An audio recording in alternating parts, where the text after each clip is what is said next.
বন্ধুরা মিলে ঠিক করলাম দীঘা যাব। তার উদ্দেশ্যে বেরিয়ে পড়লাম দুটো গাড়িতে 9 জন। যাই হোক, এটা কোনো র্যালি নয়, আমরা দীঘা যাচ্ছি এই দুটো গাড়িতে করেই। তারপর এখানে চায়ের পার্টি চলছে, চা খাওয়া, বিস্কুট খাওয়া, আরও সব আগুন চকলেট আছে। তারপর চিপস, কুরকুরে যা কিছু খাওয়ার সব তুলে নিচ্ছি, জল। তারপর সবাই মিলে একবার একসাথে হয়ে ছবি তোলা। তারপর গাড়িতে, এটা র্যালি নয়, এটা হচ্ছে গাড়িতে এমনি এইভাবেই যাওয়া হচ্ছে আর কি, সবাই মিলে গেলে যা হয়। মানে একটু বিকাল বিকাল বেরিয়েছি, আমাদের উদ্দেশ্য ছিল সন্ধ্যেবেলা সেখানে পৌঁছাবো মোটামুটি, রাতে সেখানে কোনো হোটেলে থাকবো, সকাল থেকে সারাদিন। এই এসে গেছি দীঘাতেই গেটে, যেটা সমুদ্র সৈকত যাওয়ার প্রথম গেট।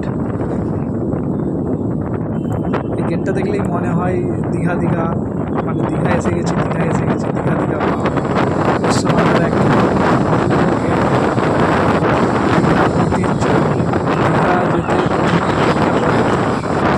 খুব সুন্দরই লাগছিল গেটটা।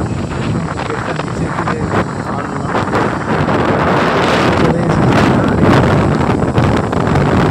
দীঘায় এসে প্রথমে একটা হোটেল খোঁজা, হোটেলে 9 জনে মিলে এবার যেমন চলে আর কি, ব্যাচেলার তো বুঝতেই পারছো, সারা রাত নাচা গানা, সাথে তো আরও অনেক কিছু ছিল, খাওয়া দাওয়া, পার্টি। তো হোটেলেই সারা রাত কাটানো হলো। বন্ধুরা মিলে যাওয়ার মজাটাই আলাদা। আবার যদি 7-8 জন হয় তো দেখতে। তারপর সূর্য ওঠা দেখতে গেলাম। সূর্য তো দেখতেই পাচ্ছি না, বেলা হয়ে গেল। সমুদ্রের ধারে ধারে হাঁটতে শুরু করলাম, হাঁটতে হাঁটতে এগুলো দেখতে পেলাম। তারপরে উদয়গিরির দিকে যেতেই নৌকা, একটু পোজ দিয়ে ফটো তোলা, কত কিছু হলো। তারপর একটা মাছ ধরা, তারা মাছ, ভালোই লাগছিল। তারপরেও আবার পোজ দেওয়ার তো শেষ নেই। তারপর জেলেদের একটু মাছ ধরা দেখছিলাম, মানে রাত থেকে ওরা মাছ ধরছিল, সকালবেলা জল টানছে, মাছ ধরাটা অনেকক্ষণ থেকে দেখছিলাম। নৌকাটা পর্যন্ত মাছ ধরাটা আবার নর্মাল মাছ বিক্রির মতো নয়, নিলাম হওয়ার মতো ডাক হয়, ডাকের পরে এইরকম মাছ বিক্রি হয়। তারপর উদয়গিরিতে তো বুঝতেই পারছেন, এই যে মানে স্টেজের চেয়ারে বসে খাওয়ার ব্যবস্থা, মানে এখানে দারু পার্টিও চলে, ঠিক আছে। এরকম তো সবাই ডাকাডাকি করছে আমাদের এখানে এসো দারু পার্টি করার জন্য। যাই হোক, মানে অনেকক্ষণ সময় কাটানোর পর আমরা এবারে গেলাম মোহনায় গিয়ে প্রথমে একটু পোজ দিয়ে দিলাম। তারপর সবাই মিলে যাওয়ার মজাটাই আলাদা। কতক্ষণ ধরে পোজ রেডি করে গিয়ে সব নাচানাচি শুরু করে দিয়েছে, কী চলছে সব নাচানাচি, সবাই মিলে ভীষণ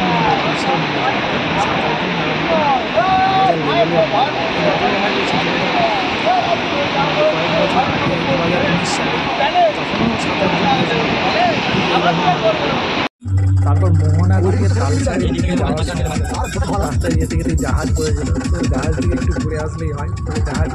জাহাজ নয়, জাহাজ হোটেল আর কি, জাহাজের মধ্যে হোটেল একটা রাস্তা,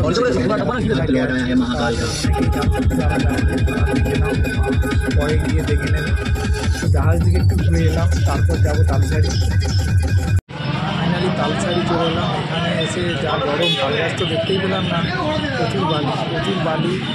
তো পুরোটা হেঁটে গেলে তারপর আইসক্রিম পার্টি, আইসক্রিম খেতে খেতে সেই যে নিউ দীঘা থেকে ওল্ড দীঘা যাওয়ার দিকে যে ঝাউবনটা আছে, সেই ঝাউবনে হচ্ছে পার্টি, আর সেখানে বসেছিলাম। সেখান থেকে দীঘার এক প্রচুর লাগে, অসাধারণ হাওয়া। তারপর ঝাউবনে সেইভাবে কেউ আসে না, তো আমরাই 8 জন 9 জন বসেছিলাম, আমরা বসে আড্ডা দিচ্ছিলাম। আর সেইভাবে কেউ আসে না, পুরো ঝাউবন ফাঁকা, ঝড়ের মতো হাওয়া, একবারে দীঘার সামনে।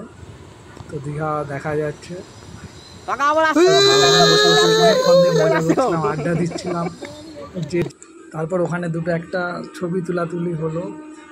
তারপর সমুদ্রে গিয়েও পোজ দেওয়া হলো। তারপর ওই নিজেদের গাড়িতে গেলে যা হয় আর কি, গাড়িতে একটু ভাঁজ দেওয়া দিয়ে চলছে, বিভিন্ন রকম পোজ দেওয়া চলছে। তারপর পাবলিক কমেন্ট দেখা হচ্ছে। আস্তে আস্তে ওখান থেকে বেরিয়ে যাচ্ছি ওল্ড দীঘার উদ্দেশ্যে।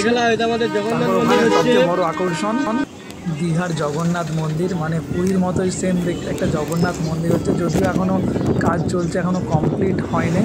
তবুও গাড়ি থেকেই জাস্ট তুললাম একটু হালকা করে, আর কাজ চলছে, আন্ডার কনস্ট্রাকশন। এটা আমাদের জগন্নাথ মন্দির হচ্ছে, উদ্বোধন এই জগন্নাথ দেবের পুজোর সময় উদ্বোধন আমাদের গ্রুপে আপডেট দিয়ে দিবে, সম্ভাবনা আছে। তো যারা দীঘা যাবে মন্দিরে গিয়ে দেখে আসবে।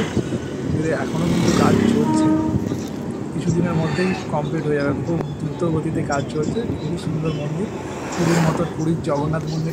দীঘা গেছি না আর সমুদ্রের মাছ না খেলে হয়। তারপর ওল্ড দীঘায় সন্ধ্যে থেকে রাত পর্যন্ত কাটানো হলো, এখানেও প্রচুর ছবি, পোজ, সেলফি, বহু কিছু হলো সবাই মিলে। তারপর এখানে খাওয়া দাওয়া হলো, তারপর বাড়ি ফিরবো, বাড়ির উদ্দেশ্যে রওনা দেবো। সবাই যে গাড়িতে উঠলাম, এবারে গাড়িতে তেল ভরে নেওয়া হচ্ছে। রাজাবাবুদের তো অনেক টাইম, তারপর গেটের সামনে নাচ, পুজো হচ্ছিল, তো তাদের জল ছাড়াচ্ছে,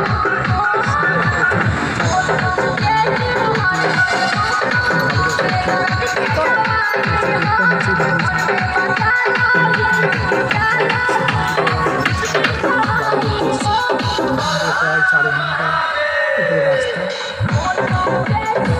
এরপর বাড়ি ফেরার সময় ধাওয়ায় খাওয়া দাওয়া, তারপর জার্নি শেষ বাড়ি।